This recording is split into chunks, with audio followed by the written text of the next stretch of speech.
All right, we'll go ahead and get started. Call this meeting to order, 6:31 p.m. It's a regular scheduled meeting. Slate Valley Unified School District. Thank you everyone for joining us this evening. Looking for a motion to approve the agenda, and we'll have a few additions to that. I'll make a motion to go ahead and approve the agenda. I'll second. All right. First off, let me just say things are going to be a little different for this meeting as it relates to how we do roll call. Brooke had brought to my attention that we only need to do a roll call in the situation where a motion is not unanimous. So I'll ask for approval with yays, and then I'll ask for nays and abstentions, and we'll only do a roll call if there are anybody who abstains or has a no. So there was a few new emails that went out today via Brooke and Chelsea, and we're going to be adding those to the agenda. So there is going to be a policy that's going to need to be approved related to payroll, and I guess, Cheryl, the tracking of hours and how you're going to account for those hours and maybe COVID time and whatnot. You can explain that. So that'll be added to the agenda. Where do we want to put it? We'll put it down by other business. There was also a second resignation, it looks like, that was sent today. So I think there are now 2 resignations under bullet point 12 that we'll look at. Julie, I know you had some questions that you forwarded. We'll address those under other business. And Brooke, am I missing anything? No, you mentioned the policy, right? That was sent to everyone's email probably around 4 this afternoon. So if you haven't had a chance, you do have an email regarding a policy. Okay. Do any other board members have any changes or additions to the agenda?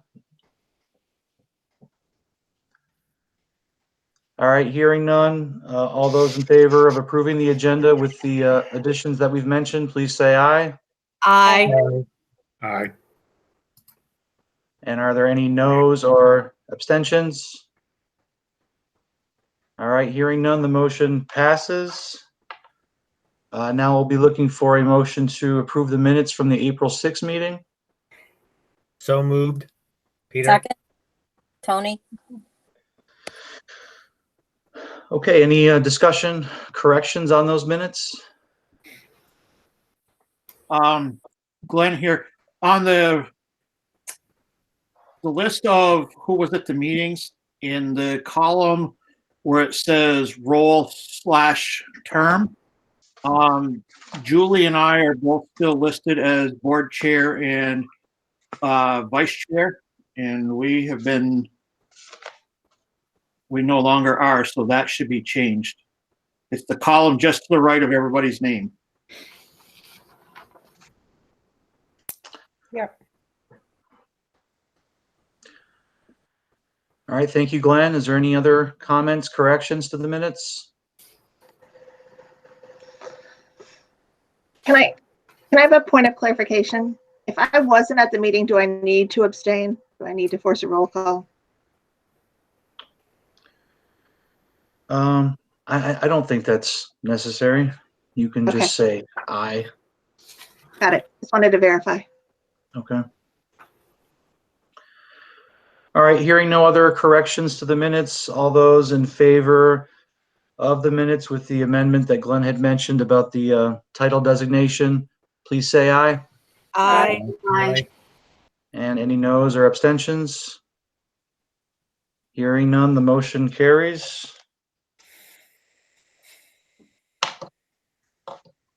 All right, public comment. So I think we've posted this like we normally do, this virtual meeting. I did put a posting out on Front Porch Forum. I don't think I see anybody from the public outside of school employees. Is there anybody out there in the public?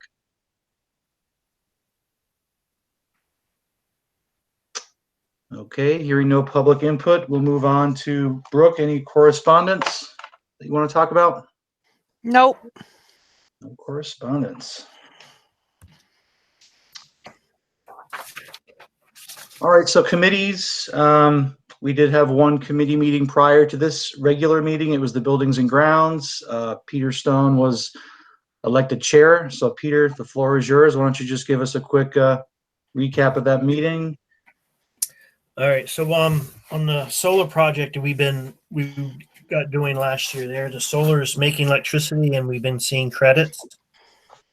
We're going forward with the oil tanks at the elementary school in Fairhaven and the Castleton Elementary School. We've got the bids back and we selected one for that, so that's going to happen. We're going to look into a 2-year oil bid for fuel oil. As most of you probably know, the price of oil fell out of the sky today, so it's not a bad time to look at that. And then the Benson wastewater project, we're going to go ahead with that. Actually, we have to have a vote, right, Chris? Yep. Yes. Correct. The board will have Yes. to take action later. Yeah. So later on, the wastewater with the company that's trying to build a hemp processing plant across the way from the school wants to tie into our septic system.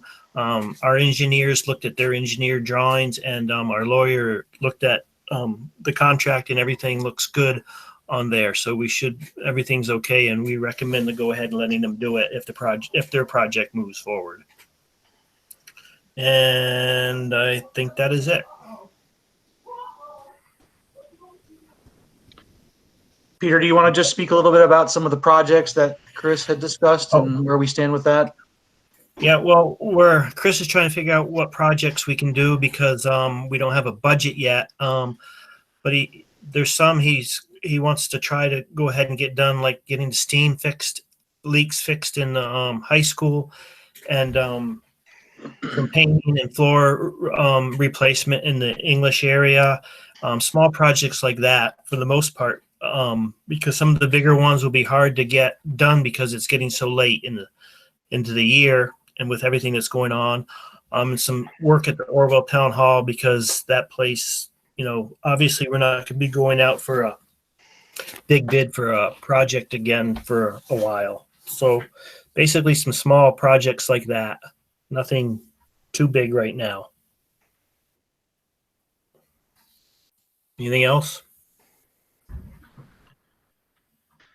Anyone have any questions for Peter or the committee at large? What were the bids for the oil tank removal? It's $182,000 for both of them.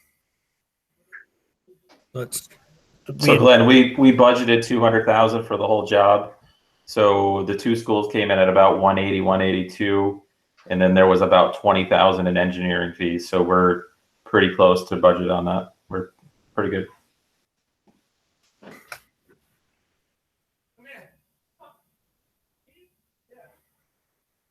Anything else?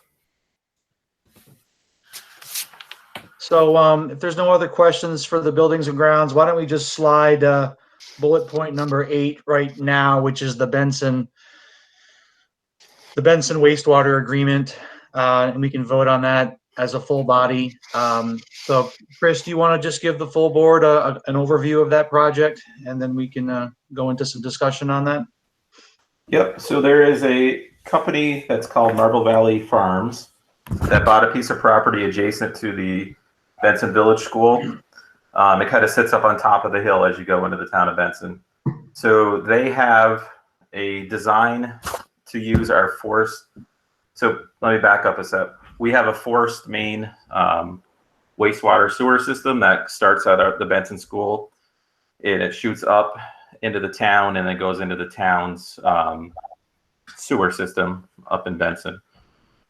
So what they're looking to do is tie their new facility into our existing forced main system and they're gonna, about 300 gallons per day is what they're anticipating their usage on that system. So between myself and Brooke, we worked with our own engineer. So their company put a plan together, an engineered plan. Our engineer took a look at that plan, made some suggestion for changes. They had no problem, made those changes. And then our attorney, the maintenance agreement that you saw in the board packet that was drafted by our attorney, and she is on board with it. It's fine.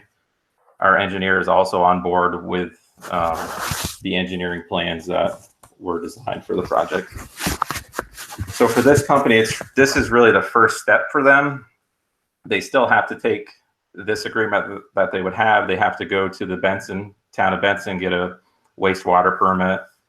They still have to go to the state of Vermont to get a wastewater permit. And they're not sure yet, but they might also have to go get an Act 250 permit. So they still have a ways to go in their process. But this would allow them to have a functional wastewater system up there for them. They're going to be doing hemp processing, and they'll employ probably 2 to 3 people at that facility. So when we brought it to the board a couple months ago, the board was interested in looking at it, thought it was a good idea. There's going to be some employment for a taxpayer in that area, and it really won't affect the capacity that we have from the school for our wastewater system.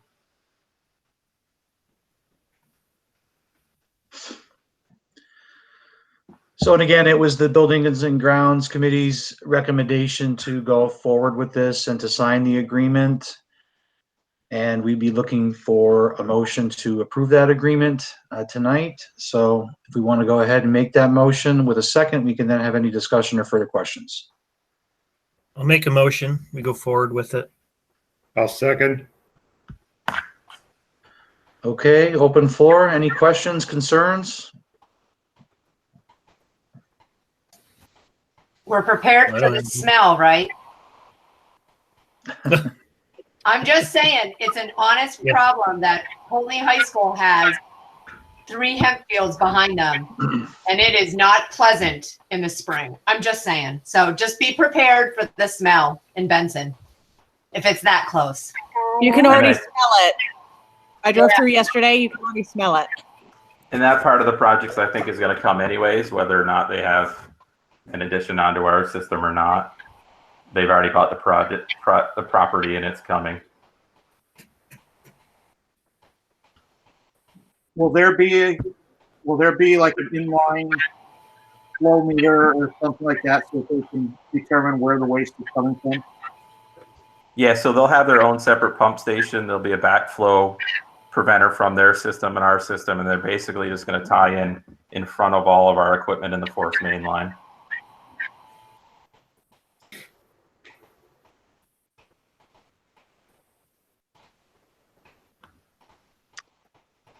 Any other questions, concerns on the project?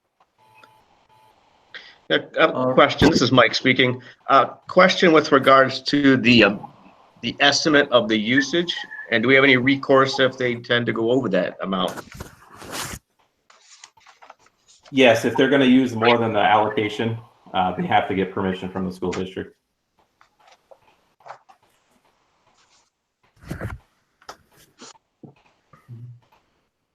Thank you, Mike. Anybody else? All right, hearing no other discussion, we will put this to a vote. All those in favor of approving the joint maintenance agreement between Slate Valley vis-a-vis Benson and NBC Realty signify by saying aye. Aye. Aye. Are there any noes or abstentions? Hearing none, the motion is passed.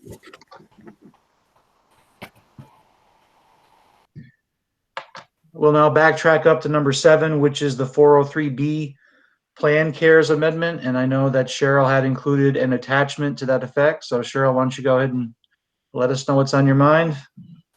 Yep, good evening, everyone.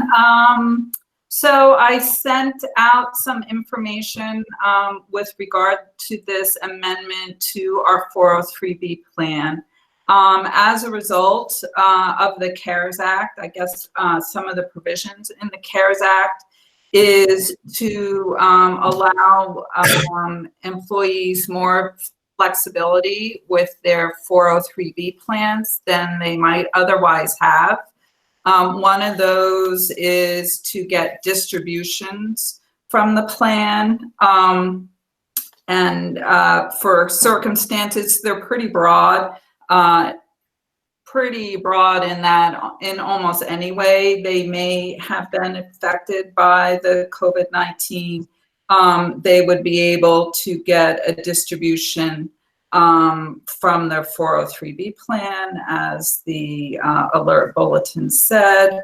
It would allow them to make a withdrawal, and they have to pay tax on the income of the withdrawal, but that would be paid back over a 3-year period. So that was the first part. And then the other part is to allow people to take a loan from their 403B plan, again, to deal with impacts of COVID-19. And again, it just broadens what is allowed for folks if they're being adversely impacted by COVID-19. So the action would be to authorize me to go ahead and sign the document that would allow TD Ameritrade, our plan administrator, to add these to our plans and notify our employees that these are available. They would do the direct notification. It wouldn't be us handling it.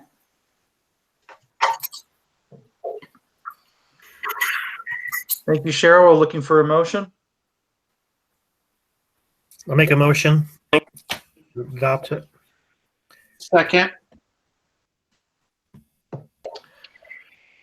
Okay, questions or discussion for Cheryl regarding the 403B plan?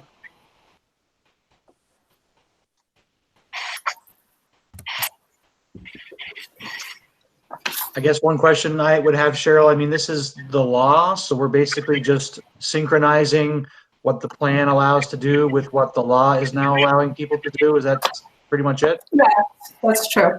Okay. Any other discussion? Alrighty, hearing none. All those in favor of implementing the motion, which is to obviously allow Cheryl to move forward with TD to make these changes to the plan, please say aye. Aye. Aye. Any noes or abstentions? Hearing none, the motion passes. And Cheryl, why don't we keep you close by, and why don't we talk about that that other policy that you were going to speak of at this point in time with employee time. Okay. So one of the bigger uncertainties, and we'll talk about this more further down in the agenda when we discuss some of the other items, is dealing with paying folks when school is not in session. And based on the governor's directive, sorry, I'm just pulling it up to another screen so I can still see all of you. Based on the governor's directive, we were to continue to pay folks based on their contracted hours, which we have done. But we also have staff that are paid from federal funds and other funding sources, and there's uncertainty with regard to how we handle all of that. So as part of the guidance, and this is guidance that has changed and developed probably, I don't know, Brooke, like over a month, I think we've been dealing with trying to understand what school districts need to do in order to adequately cover themselves during this time. And so finally, I think it was the end of last week, initially the Agency of Education was saying that we needed to have a procedure in place that talked about how employees are paid during school closure. But I think on Thursday, they came through and said, no, it needs to be a policy. So we went back and we relooked at it as a policy, and that's what you received this evening from Chelsea, that proposed policy. I don't, how one of the most uncertain things about all of this are our revenue sources and some of our funding sources and funding streams. And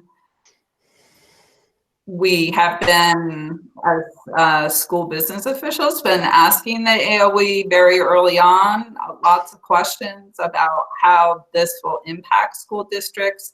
And it's really taking a long time to get answers. And I think that's because in a lot of cases, they don't have the answers. They're still sifting through state and federal laws and policies to try to give us guidance on how to handle things during this time. So that's what we're trying to do with this policy.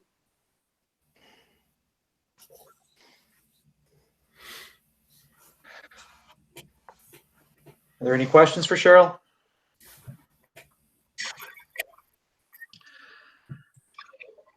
So Cheryl, this doesn't have to do with people getting paid. It has to do with how we're going to just simply account for their hours. They have to have a timesheet of sorts, at least those employees who are being paid through federal sources. No, I mean, this is just saying that we will continue to pay employees based on their contracted hours, and we will continue to fund employees from the same funding sources that we have funded them from in the past. Okay. So we are paying staff based on their contracted hours. We are also collecting timesheets from them to get an understanding of hours worked. The reason for that is at some point, the district will need to substantiate the cost of the COVID-19 closure, and part of that cost would be the difference between what we paid people and what they actually worked. So, we know there's some stimulus money that the district will get. Again, that we were going to talk about that later under the CARES Act. We don't know what we're going to need to do with regard to getting that money, whether it will be just given to us based on some allocation, whether we have to apply for it, whether we have to substantiate all those dollars. It's really uncertain. So I have to look at what's going on and try to put in place things that will protect the district as best I can in terms of having policy, procedures, and documentation in place so that I can substantiate costs if and when necessary. So this covers the fact that we're paying staff based on contracted hours and says we are doing that and that we're going to continue to pay them based on their fundings, their funding sources as they have been paid. Then we've got timesheets that we're tracking actual hours. That's not being used for payroll at this point. Does that answer your question, Tim? Yeah, thank you. Okay. Are there any other questions? Yeah, I have a question. Are we tracking COVID-related sick time or COVID-related away time any differently than we would any other time? So on the timesheets that folks are filling out, it asks for hours worked, and it also asks for sick time, vacation time. And then there's also something called other. So I made it very clear that if somebody was using other, that was for a very specific reason, and that would be for a reason they've talked to Brooke about. If they're unable to work for some reason, that might be a reason for other. But if they're using sick time, they have sick time available. They would document their sick time, and it would be like any other sick time. The bar is pretty low in terms of using sick time during the COVID-19. So, and to be honest with you, I don't think we're seeing much sick time at all. We don't have anybody really taking days off. Yeah. So I don't see that as an issue. Well, it's not that I'm saying that it's an issue, but I know at my work that if you're taking sick time due to a COVID-19 reason, I have a different code that I have to put in so they can track it for future reimbursement from the CARES Act or from whatever monies are going to come down. So say that somebody is, I don't know, I'm making this up, self-isolating or was exposed or something, or is sick and they think it's COVID-19. Is that worth tracking? We've tracked it under other. We've already done that. Yep. Okay. All right. And in our financial software, we also have a code to track all costs related to COVID-19. So anything that's getting expended that's related to that has a project code attached to it. So we also track it in that way. But we really have not had sick time requests related to COVID-19. And what about not necessarily sick time, but time that teachers are spending teaching their own children or providing care for their own children who are at home? How is that time being tracked, if at all? It's not. There's no way to track that. Okay.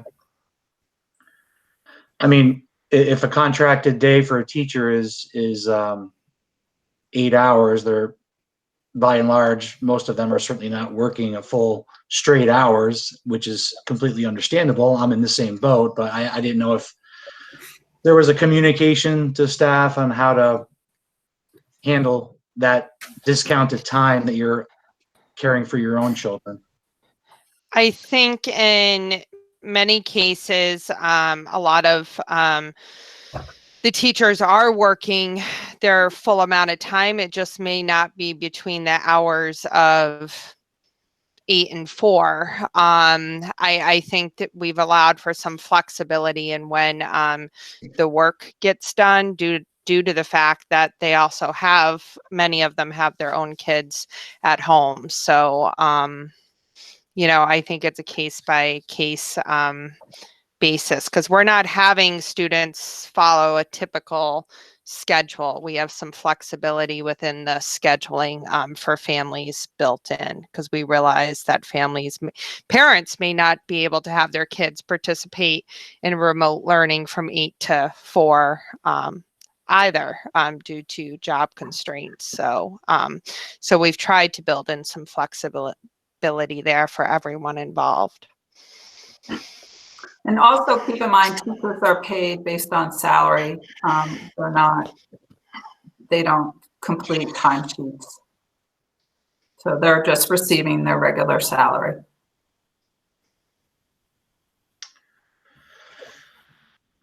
Okay, I kind of forgot where we are. We haven't made a motion on this one yet, have we? No. Okay, so we kind of discussed before the motion. That's okay. Why don't we just have a motion to go ahead and implement the policy that Cheryl's described? You would want to warn it, and then I think you have to adopt it at a future meeting. So tonight is just to warn it? Yep. Okay. So looking for a motion to warn the policy? I'll make a motion to warn the policy A35. I'll second it. Any further discussion or more questions? Hearing none, all those in favor, please say aye. Aye. Aye. Aye. Aye. Any noes or abstentions? All right, the policy's been warned. And we'll look for that on a upcoming agenda for approval. So Brooke, why don't you talk about the last day of school? There's been some changes with that. Yes, so I sent you an updated memo with the board packet on my recommendation for the last day of school. We went back, recounted some days. I think there was confusion as to whether or not to call March 17th a snow day versus, I don't know, a COVID day, but the governor's directive to close schools only covered March 18th forward. So we determined that that was in fact a snow day. So you will see in the memo, I clearly outlined which days were being counted as which. I also had Chelsea put together a new calendar, which clearly spelled out what is what in the contract, because we also had Benson that had an extra day in there. So there was a lot of confusion. So I wanted to be perfectly clear on that. And what we were able to come up with was, and I'll just preface this by saying that this is all dependent on, you know, guidance from the Agency of Education or the governor not changing that. So that would override this. But I think we can have the last student day on June 12th with the remaining days to be teacher in service days. And there are some days that get forgiven if a teacher participated in parent conferences and open houses, but not necessarily all of our staff do that. So that's kind of on a case by case basis. So really what I would be looking for is a motion just to approve my recommendation with the caveat that, you know, if further guidance from the Agency of Education or the state comes out that negates this or changes it in any way, then we would move forward with that. I'll make a motion, we accept the new calendar and the last day of school being, for students, being June 12th. I'll second that. Okay, motion and a second. Any discussion or questions?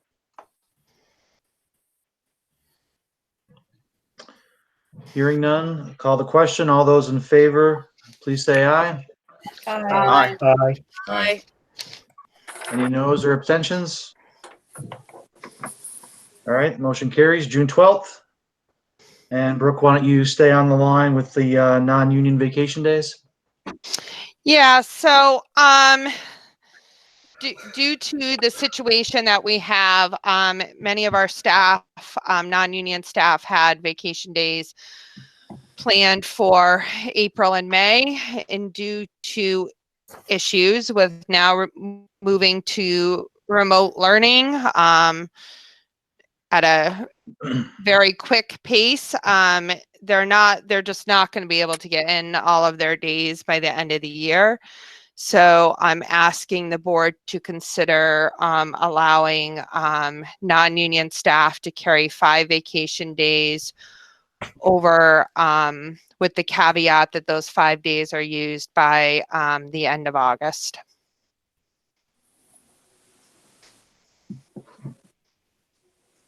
I make a motion, we allow the non-union vacation days be carried, 5 days be carried over till the end of August.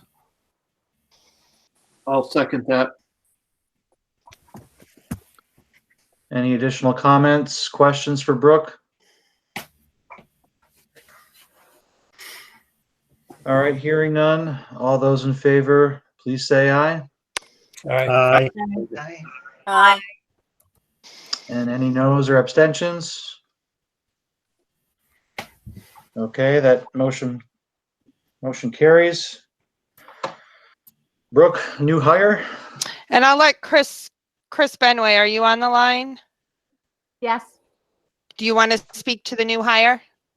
sure. We have a letter of agreement tonight for you for a special educator. Her name is Jamie Sherwood, and she would be assigned to Fairhaven Grade School to our middle school alternative program for the fall.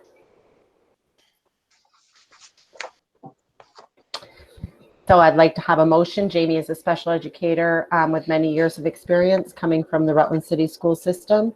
And we're looking forward to having her join us. And it's just really a letter of intent. So Correct. Yeah. right now. So I'll make a motion. We accept her letter of content. Intent. Intent. We hope she'll be content. we hope she's content. So has there I'll been a second. second? I'll I'll second that. second. Okay. All right, discussion. I guess I'll start with my own point, which would be, given the uncertainty of our budget for next year, would we want to hold off on giving this letter of intent to give us one more tool in our tool belt if we are asked to cut costs in a more significant manner than what we want to? This is one of 3 positions that I have open for the fall at this point, so I really need to move forward. This isn't a new position, it'd be a replacement, but you'll see before you tonight 2 other resignations that we have, one for next year and one for immediately. So we really need to move forward because there's not a good pool of applicants to be picking from the later we get into the year. I think it's a position that's necessary and wouldn't be one that we could even conceivably consider cutting. So, Okay.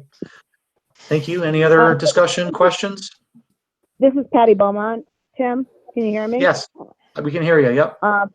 I would like to abstain from this vote. She works in my school. Okay. Do you have any commentary? You can abstain from voting, but Patty and I did connect. This is Chris prior to, and thought that this position may be, I don't want to speak for Patty, but thought that this would be a good fit for the candidate. True. okay. Fair enough. Any other questions?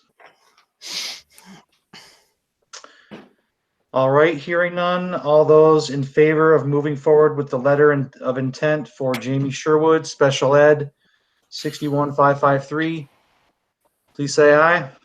Aye. Aye. And I've got 1 abstention with Patty. Any other noes or abstentions? All right, hearing nothing. Motion carries for the contract. And Brooke, why don't you continue on with the 2 resignations? so you have 2 resignations. One, I believe Chelsea sent last week. It was in your packet, I believe, the one for Lee Pettis. That resignation would be immediately. And then you had one today from Margie Schneider, who's a special educator with us as well, and she's taken a position in another district. And that one is effective, at the end of June. So, so those would be the resignations that are before you. So I would just be looking for a motion to accept those. I'll make a motion. We accept the resignations. Second. Any further discussion? All right, hearing none. All those in favor of accepting the 2 resignations, please say aye. Aye. Aye. Aye. And any opposed or abstentions? All right, motion passes. Thank you. Thank you. So we have the principals, most of them at least, if not all, in attendance tonight. Thank you very much for joining us. I know you've put together a principals report, which was an attachment. I hope everyone had a chance to look that over. We can open it up to questions. I guess I'd first like to just maybe hear briefly from each of the principals, if you're willing to speak. Something short and sweet. Tell us something about your school.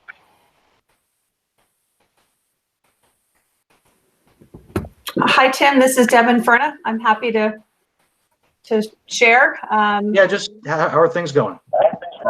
Things are going. I guess I would like to say that I am unbelievably impressed with the amount of work that my faculty and staff have been doing to support the students and families in our school. They've gone above and beyond prior to today, which was the first real day of new teaching and learning. So I'm just thrilled. They were thrown into the mix of something that was not expected, and they have risen to the occasion, and I'm very impressed. And overall, I think also the community has been unbelievably supportive of the work that we're trying to do. So I think we're trying to make the best out of a not so good situation. And I thank the board for their support as well. Yeah, and I'll just reiterate what Deb said. She took the words out of my mouth. The other thing that I will mention is we're really trying to put a high priority on how families are doing emotionally and mentally, and trying to meet them where they are, because we know that some families are really thriving and really making this happen, but we also know some families are really struggling. So we're kind of taking a little step back to be able to support families in the best way that we can and meet them all individually where they're at. But I would say our staff is really working hard. I would agree. I will definitely piggyback off both Kim and Deb. Amy Roy from Benson here. It really is that we are having to meet families where they're at, and we're letting them know that we will be accepting their kiddos back where their kids are at too. That is the amazing talent that the teachers have to be able to support the families and the students. I've told my staff they became case managers overnight without the luxury of 4 years of college for that. There's a lot of hand-holding and problem solving about things that have nothing to do with education happening before they can get in there and kind of get that learning going as well. But I think it's brought not just my community closer, but everyone's communities closer. And that's been one of the big positives coming out of it.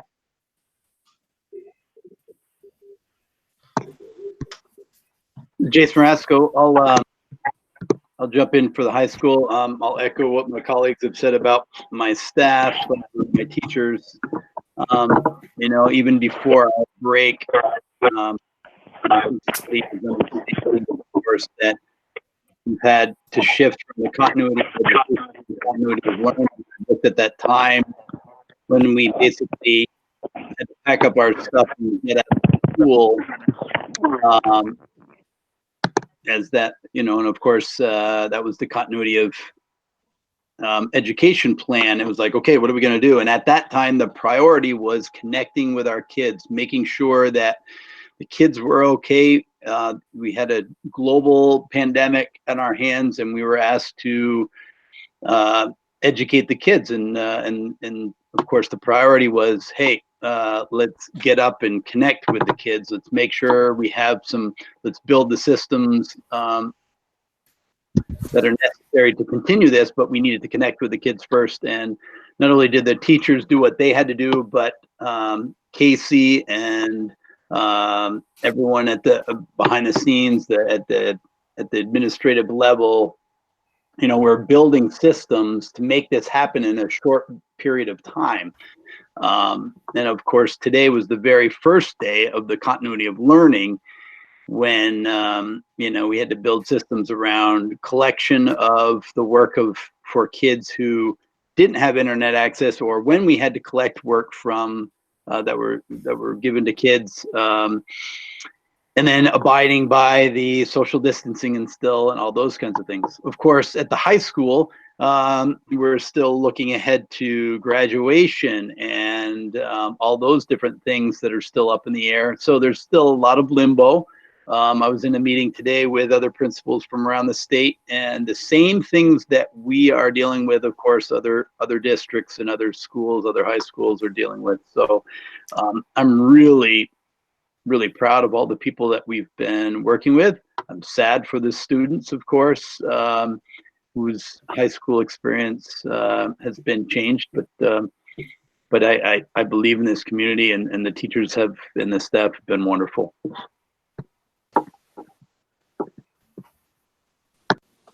Hey, this is Pat Walters from Orwell. I just wanted to let you know we're doing pretty well. We're focusing on relationships with kids, relationships with families, and relationships with each other. Today was like the first day we did attendance. We were tracking attendance, and I have to say that I was extremely impressed with the number of students that were online and working with teachers today, the first day. So, thank you.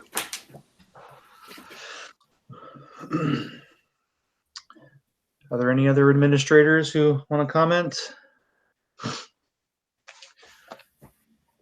Thank you all for your hard work and flexibility and understanding and having a nice balanced perspective on things. Tim, Go ahead. Tim, I got a question for Mr. Rasko. Sure, go ahead, Rick. At the high school level, was there any consideration in having virtual classes the same hours they would have if they were right in school?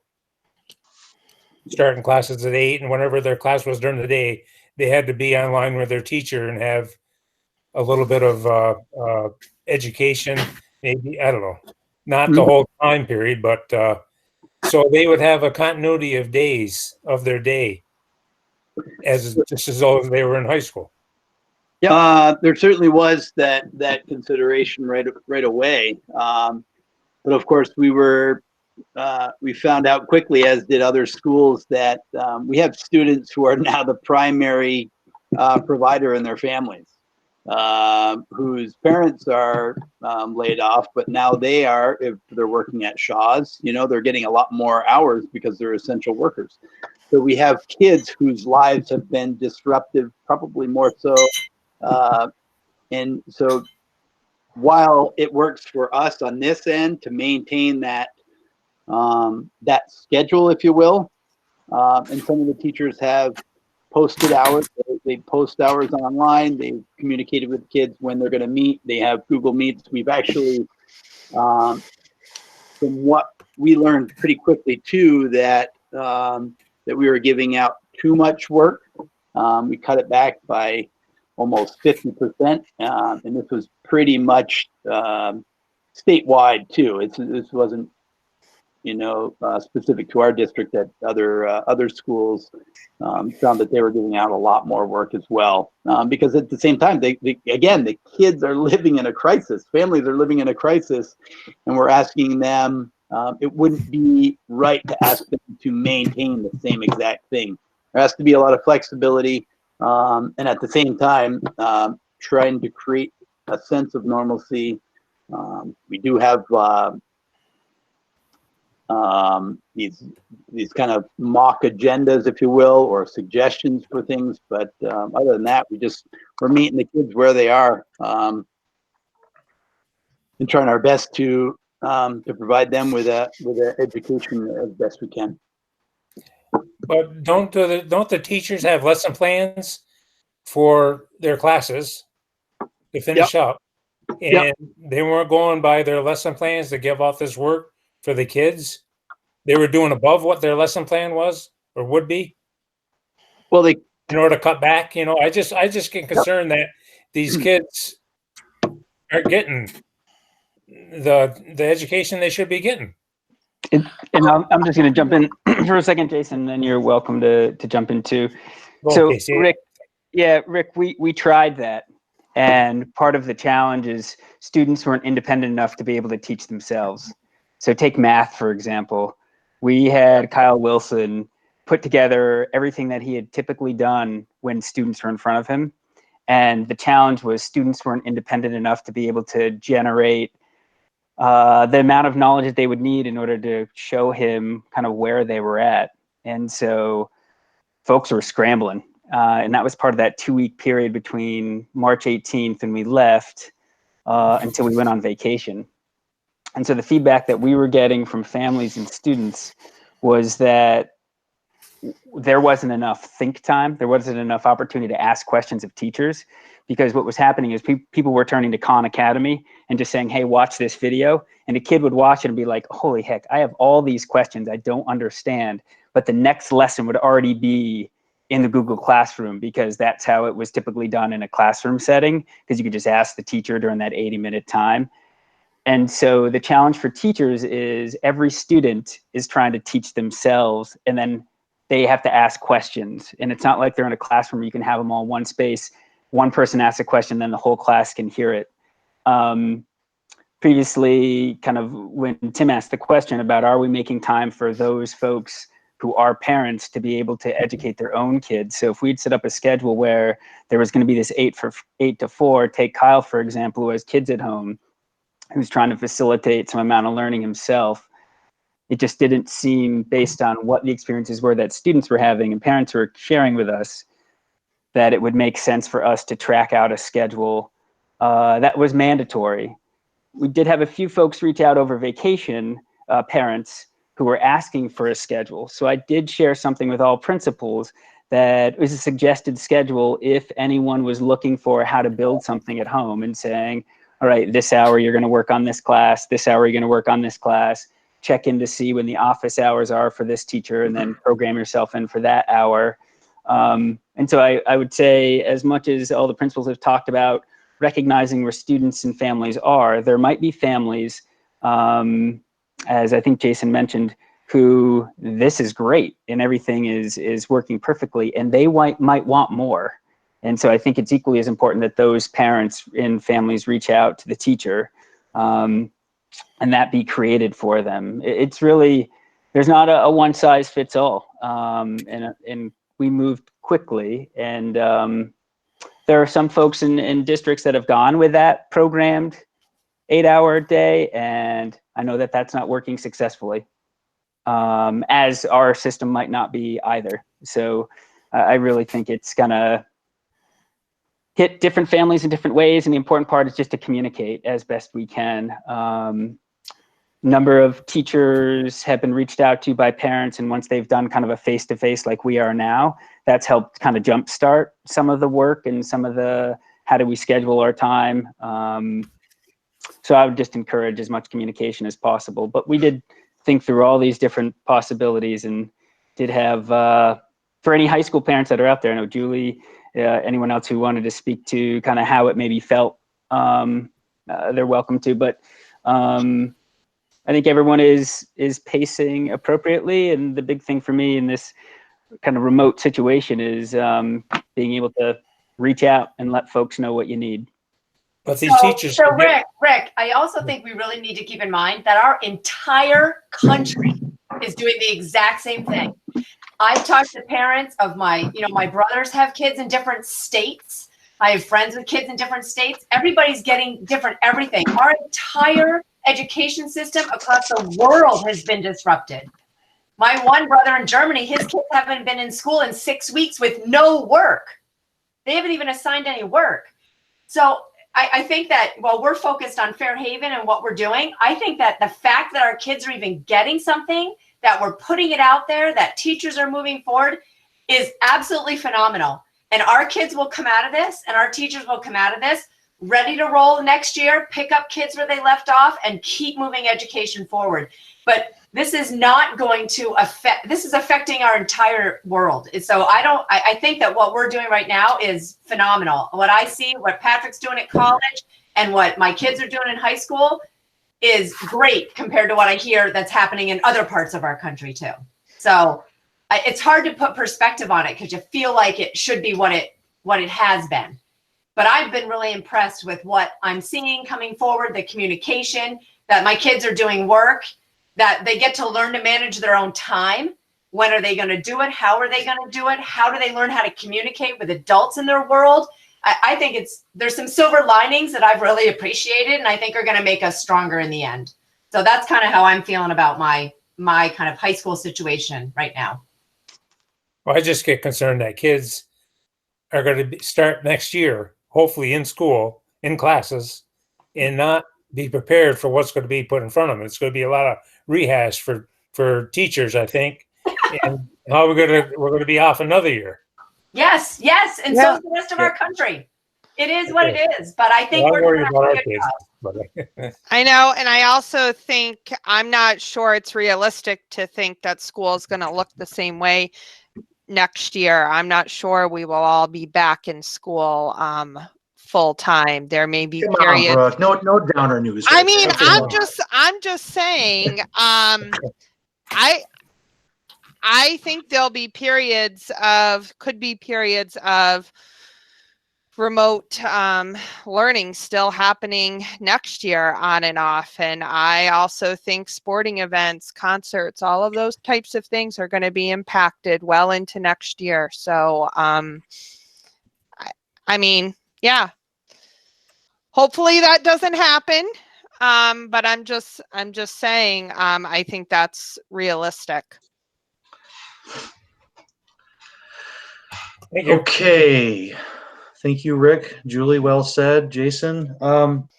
Casey, I had a question for you. I think a month ago I had asked about how we were doing connecting virtually with kids, and you gave me a very positive number, meaning a very low percentage of kids were off the radar. And I guess if you could give us the overall view, and if any individual principals want to chime in with their own situation, how much of our school population has kind of fallen off the radar?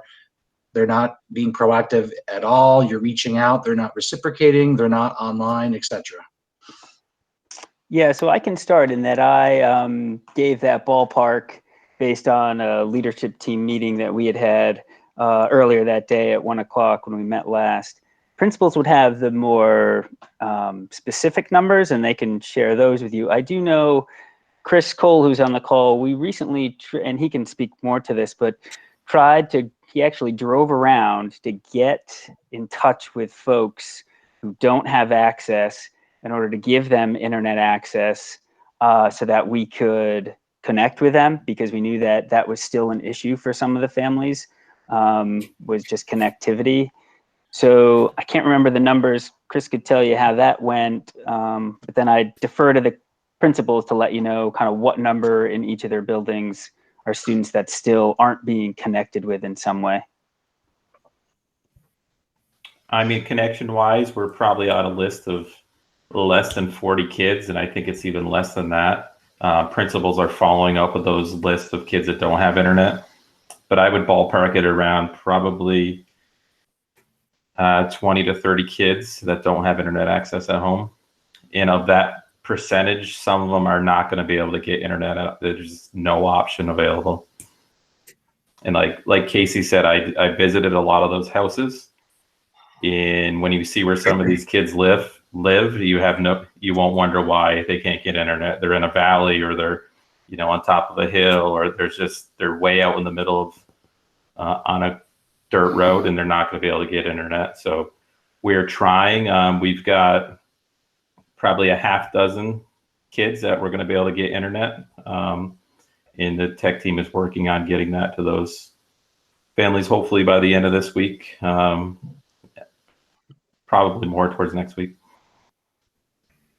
Chris, have you, I have a Verizon hotspot for one of my houses where I have workers. Have you ever thought of that? The problem with that is you can't find a Verizon hotspot anywhere in the country. They're all on back order. Any of the hotspots. We were able to get some Cricket wireless hotspots that they work out from AT&T. But I mean, if anybody has access to a Verizon hotspot and could donate it, whatever, we would take them gladly, but we can't find them out there for availability till probably the end of May is what we're hearing. I have one that you could use. Okay.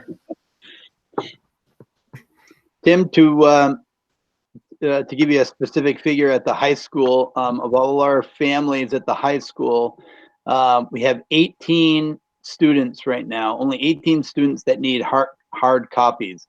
And that's for a variety of reasons. That's not simply just because they can't get internet, but it could be that because of the abuse of internet usage, they've been removed. Some families have chosen not to, just personal reasons. So it's not for lack of, in some cases, not having it, but that's a pretty small figure, and we're pretty fortunate in that way.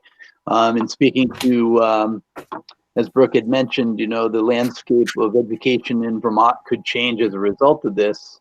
I know that at the VPA will be speaking to the legislation about, I know a colleague of mine up in Lakes Region, the principal up there, I mean, his connectivity is, you know, a lot. He's got a lot more kids, a lot more students in dire need of connectivity and are not connected. So the remote learning is very, very difficult. We've done a really good job here in getting the kids and obviously the groundwork for having the one-to-one. So decisions that were made a long time ago to go to a one-to-one has been very helpful as well. Jason, how many families have you not had any contact with? How many students at the high school? 0 at this point. We've Great. had, I mean, there were a couple that we've had to send Ed, a resource officer, to double check, but in the, you know, we've connected in some way with every single family. Great. Any other admins want to chime in? At Benson, we've been able to connect with everyone. We do have some families who just aren't going to be able to get connected. They do come down to the parking lot. A lot of times it's when we're passing out meals as well if they need to use Chromebooks for anything, but we've also made it possible to deliver instruction in any way that's going to meet their needs. So, you know, there are reasons why some of our families, you know, it's just not going to work with a device, but we've made it work in other ways, and it's really been fantastic to see just how many multiple ways we're able to get, you know, learning out there to them, and they're able to get back in touch with us. So it's been really positive.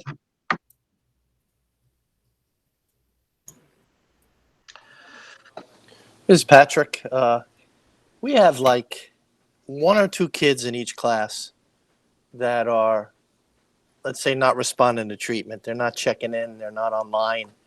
And we're calling, reaching out, texting, doing everything we can to get those kids online.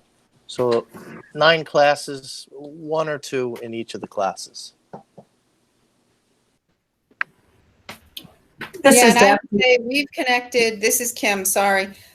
We've connected with all of the families at this point, but we do. I would say that's about right. We probably have maybe 7 or 8 kids in the whole building at CES that aren't engaging the way we would like them to. But again, we're just trying to meet families where we're at, and we haven't had to send the SRO yet, but if we get concerned, that would be our next step. This is Deb from Fairhaven Grade School. We as well have a handful of kiddos that we've been able to communicate via phone or email, but have not been able to engage online. Our tech department is working with those families on trying to get them internet service. And we have a couple extenuating circumstances where life circumstances are getting in the way. But we are working with our outside agencies to help support that family and those families in a multitude of ways. And I also would like to thank Fairhaven PD for their support with helping us connect with some of these families as well. They've been unbelievably supportive and willing to do whatever they can. So, but we're getting there.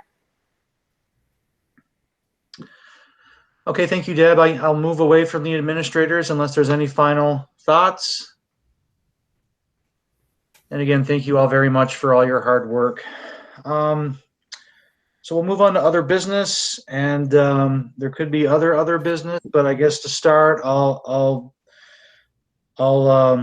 organize this section into 3 parts, all really related to overall finances and some of Julie's concerns. The first pot could be for Cheryl, which is just general concerns about cash flow. Where are we saving?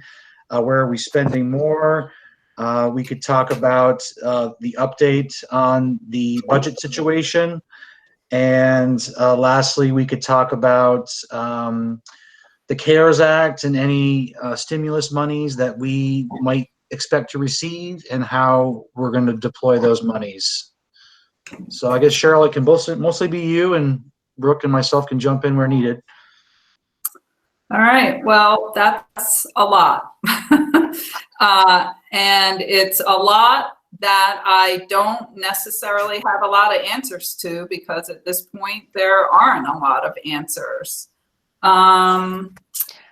So Cheryl, yeah. I can speak to the CARES Act because I had a conversation with the secretary on Thursday and we about did, that. Right, we did send out the document that was the CARES Act initial guidance from the Vermont Agency of Education. So the CARES Act is the federal stimulus money. It's supposed to go, the majority is supposed to go directly to the LEAs. It is supposed to be about 80% of your Title I allocation, which for us would be about $450,000 roughly. However, you know, they're still working on when districts are getting that, how that is all going to work.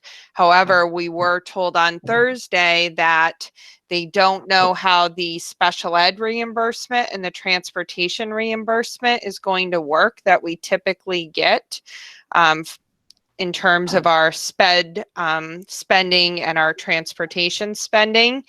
And so that the money really should be reserved to take care of those two situations. So I really don't think $450,000 is a whole lot of money that's going to get us very far, especially if we have to find some way to offset special education and transportation costs. So that's the biggest, one of the biggest uncertainties that we're in is with regard to revenue. Because a lot of our revenue is dependent on things that we do, services that we provide, activity that our staff do. And this closure and this environment changes all those things. And as I said before, we are superintendents and business managers and curriculum instructors and special ed directors are continually asking the Agency of Education for guidance on how to handle certain situations, because we're all trying to make sure that we're positioning ourselves as best we possibly can with the information that we have at the time. That's why we asked for that policy earlier in your meeting. So there's really just a lot of uncertainty that we're dealing with and trying to work through as we go along. So there clearly are things that we're not spending money on. You know, we're not spending money on transportation, although we are using the buses to deliver meals. I thought you would want to know that as of Friday, we had delivered 15,000 meals across the district. And that's a huge effort on the days that we're doing that. So we are using our buses to help with that effort. Obviously, we're not spending money on athletics. We're not likely to spend money on field trips. We're not spending money on substitutes, end of year celebrations. We're probably having some savings in our buildings related to the buildings being closed and not running the way they usually have. But we're, you know, just barely a month into this, so it's really hard for me to say what all those things are cumulatively. But we have a system in place to track those things. As I said before, we have a project code that we use to track those expenditures. We're looking at the difference between what staff are working compared to what we're paying, because that's a cost. So we have the systems in place to substantiate the cost. I just can't, I don't have a lot of information concrete information yet about what those costs are. I mean, we're just really starting to get those in. But the bigger concern, more than the cost, is the revenue and those revenue sources and how those will be looked at for basically a third of the year, and how those may impact us. So that's the big overview. All right, and I'll just add a little discussion about the budget, which is probably one of the more pressing issues. Over the last couple of weeks, I've testified in front of the Vermont House and Ways Committee, Ed Committee, Vermont Governments Committee. You know, that the representatives and the senators, they're kind of working in parallel given the urgency of the situation, but there are 19 school districts that are in a situation where they do not yet have a budget for 2021. I think 10 of them by way of not actually holding a vote yet, and then 9 of them, ourselves included, who had a vote on or around town meeting day that did not pass. So obviously the economic climate has changed dramatically since those votes were held. So there's a lot of uncertainty for these schools, whether or not they're going to have a school budget. And the government has taken up those concerns. And to be brief and to summarize, the options being discussed are to basically allow schools to operate on a 2020, the current year, budget for next year. There's also been some talk about allowing schools to operate on the 2020 budget plus a 4% inflator. Because 4% is the approximate statewide increase in education spending. So there's not been any final decisions made in regards to that. I guess from what I've heard, Brooke, Cheryl, it seems I'm optimistic that something will happen in a short period of time. It looks like we will be granted authority to operate on a budget level similar to what we currently are. Without holding a vote, and that's unfortunate because certainly we don't like to take the democratic process away from people and not allowing them to vote and have a voice in this particular matter. But certainly when you weigh in the factors about people's safety and getting to the polls, the logistics of holding an in-person vote or holding a mail-in vote, and then the cost, you know, what's to gain by having a vote if the government is going to give you an amount you can spend anyways. So did I miss anything on that? And does anyone have anything they'd like to discuss regarding the budget? I would just say that in our case, the budget that was defeated, it was very close to the FY20 budget anyway. So I think, you know, we are in good shape regardless. The one option, one of the options that they are discussing is even if they allow us to have the FY20 budget, districts could still choose to hold a vote. But I guess I'm not sure what we would gain from that other than having folks allowing them the chance to vote. But again, the budget that was defeated was extremely close to this year's current budget. So I'm not sure. That would be something for you guys to decide at the time if that's part of the legislation. But if a vote was to be held, it would not be held probably until August.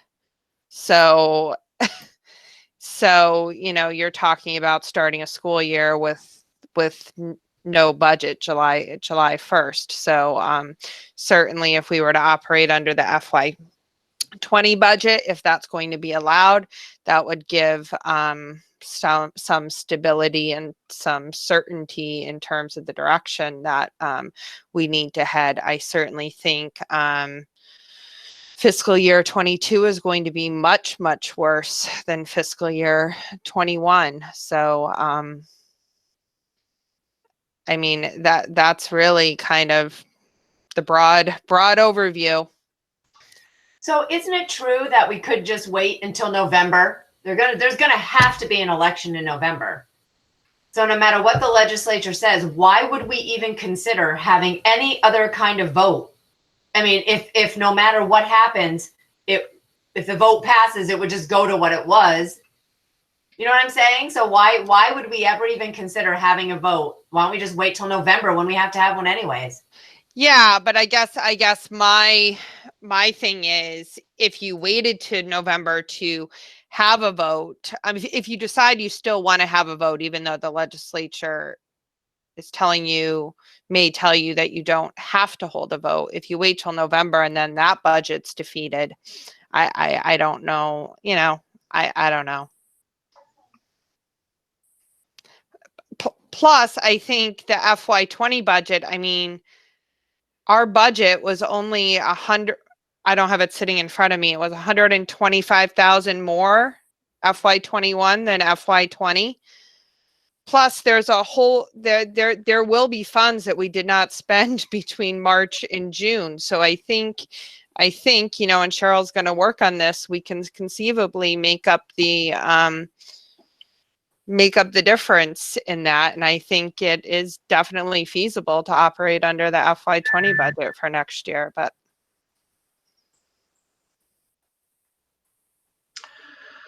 So in summary, I think to finish out the year, we're in okay shape, relatively speaking, given the unknowns. Regarding 21, it looks like there's a reasonable chance that we're going to get an operating budget that we can work within that's similar to the budget we have in current year. I think it's 22. There's going to be some pain, some very painful decisions that come down in the future. There's going to be a trickle forward effect with this going forward. So there will be pain felt, I'm sure. We don't know how severe and where and at what time, but we all just got that updated email from Sue Sigloski saying that now they're saying it's $150 million deficit. Yeah, and I think there will be that they are. I just saw an email come through. I didn't have a chance to read it. Obviously, but I think there will be the potential for clawbacks from the state, clawing back money from districts in fiscal year 20 or 21. So going into next year. So I think this is there's going to, like Tim said, there's going to be some extremely tough decisions that need to be made next year and probably the year after. The wording in this email is very interesting. It says fiscal 2021 school budgets as they have been approved by voters, which we do not have, would require a 26-cent property tax increase. So if they tell us we're not voting, I mean, I think that the ramifications are just going to be incredible. Yeah, but I guess my concern is you vote. These 19 districts, they already had, there's already contractual obligations that we had to meet in terms of RIF notices. And when your budget is 80% staffing, there's nothing we can cut. No, I get it. Oh, I get it. I mean, definitely. I mean, the timing of this couldn't be any worse. No. Hey, Brooke, what do you mean by clawback? Can you give an example of what a clawback might be? Remember when we had the health insurance that after all of the school budgets were passed, I forget what year it was, Cheryl. Well, it occurred over a couple of years, but the following year we just budgeted for it. But remember, the state took a certain percentage of money back from the districts, even though we didn't budget for it. We just had to come up with this extra money for the state to collect back.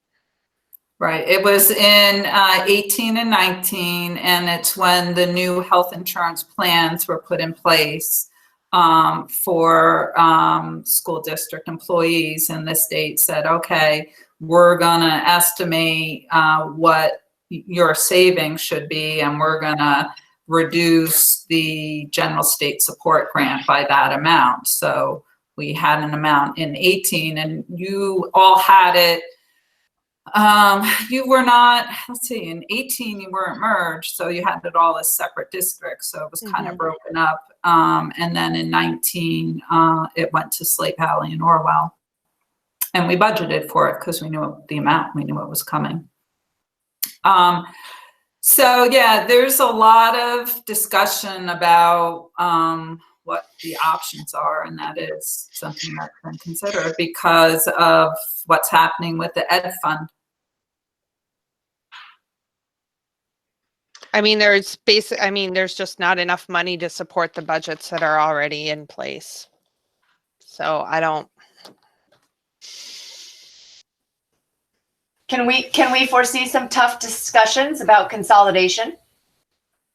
Trying to move kids around out of buildings to save money? I mean, for us? Yeah. Yeah, I think going into next year, we need to take a hard look as to what we can consolidate further. But remember too, we have the articles of agreement that we can only educationally repurpose, and you can't have a vote essentially for 2 more years. So,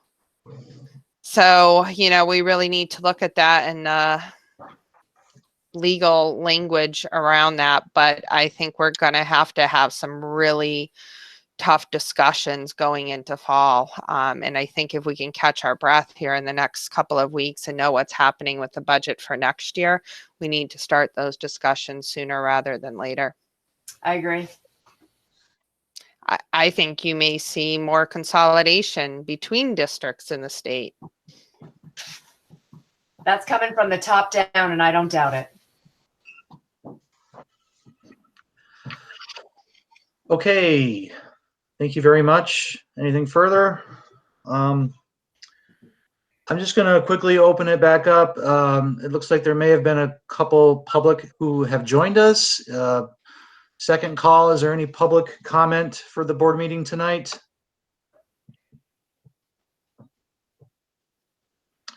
Okay, hearing none. Executive session no longer needed, Brooke, is that correct? Correct. Okay. And what's to talk about in regards to the next agenda? I'm thinking the budget, and hopefully we have some more. We have some new hires, additional new hires in terms of required positions. I would definitely. I just want you all to know that every position that is turning over due to attrition, we are looking hard at as a leadership team as to whether or not we can move people around or, if we really, really have to replace. But in our, like I've said before all along, in our current configuration, it's extremely difficult to consolidate any further in terms of staffing positions. Over the last 2 years, we've cut 13 positions. So, I think we've done a good job at managing that, but we've got to change our configuration moving forward.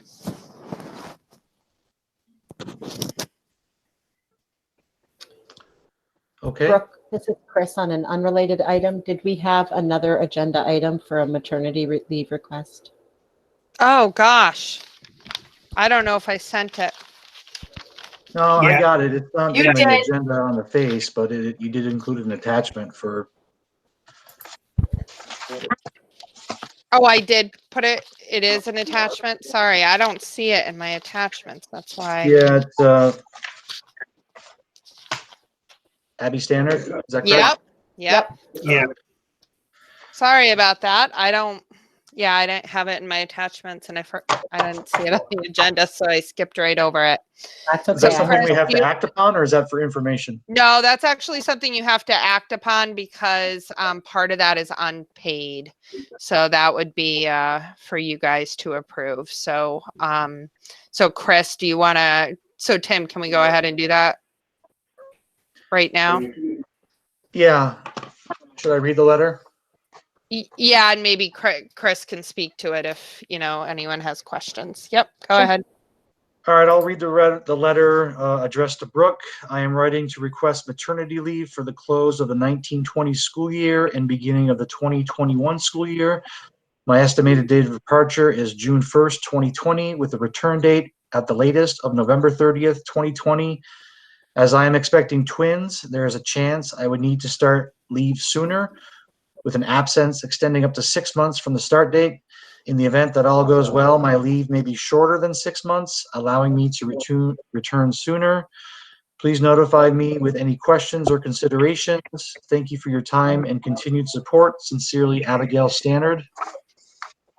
And so in terms of recommendation to the board, I would certainly support Abigail's request for her leave time. This year, obviously, is not a question. As we move into the close of the school year, I would plan on looking at a long-term substitute, most likely for the start of the school year through approximately the Thanksgiving break. And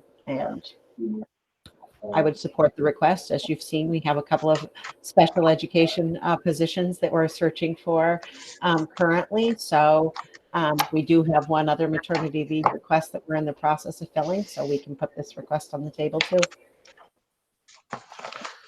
Make a motion that we accept her maternity leave. I will second that. Can you hear me, Tim? Yes, are you abstaining? Yes, I am. Thank you. Okay. For obvious reasons. You're going to need a little bit more time. Yeah, I think I need to take that time off, don't you? All right, any discussion or questions on the request for leave? Hearing none, all those in favor, please say aye. Aye. Aye. Aye. And I note Patty's abstention. Are there any other noes or abstentions? All right, motion passes. Thank you, board.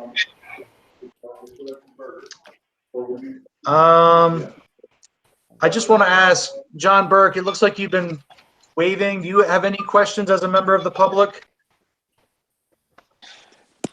No, Tim, I actually was listening intently. I guess the only thing I'd say is that I wanted to let you know that I wasn't totally surprised on the budget vote, but I think it was the wrong vote, personally.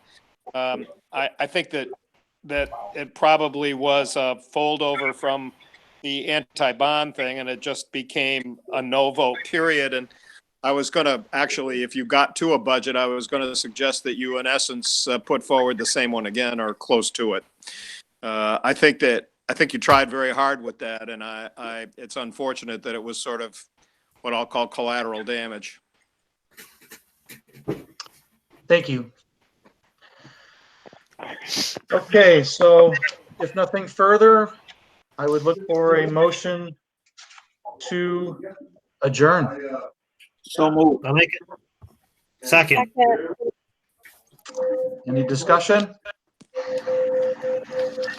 All right, thank you all for being here. Be well. All those in favor of adjourning, please say aye. Aye. Aye. Aye.